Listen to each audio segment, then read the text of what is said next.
नमस्ते नमस्कार दोस्तों, आप देख रहे हैं कुशवाहा न्यूज के यूट्यूब चैनल में। दोस्तों आप सभी का स्वागत है। आप सभी के बीच में बहुत बवाल और जबरदस्त का एक गीत लेके आ गया रोशन कुशवाहा का, जिस सॉन्ग का टाइटल का जो कि नाम रखा गया है सवरिया कंवरिया लिया दीजिए। जी हाँ दोस्त, बहुत काफी बवाल का ये सॉन्ग है और ये सॉन्ग आप सभी के बीच में कब रिलीज किया जाएगा इसके बारे में आप सभी को इस वीडियो में बताऊंगा।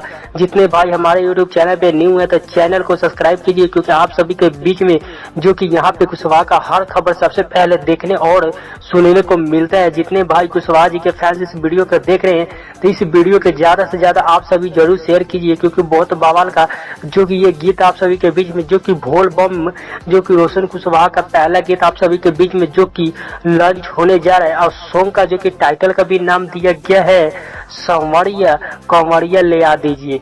इस गीत को गाए हैं जो कि रोशन कुशवाहा जी इस गीत को गाए हैं और इनका साथ दिए जो कि अपी प्राथी जी जो कि दोस्तों इनका साथ दिया इस गीत में। इस गीत को मिलकर दोनों जने गाए हैं जो कि बहुत काफी प्यारा गीत भोल बम के आप सभी के बीच में आ रहा है। इस गीत को जो कि ऑडियो सॉन्ग के माध्यम से इस गीत को रिलीज किया जाएगा। आप सभी के बीच में जरूर इस गीत को सुनिएगा।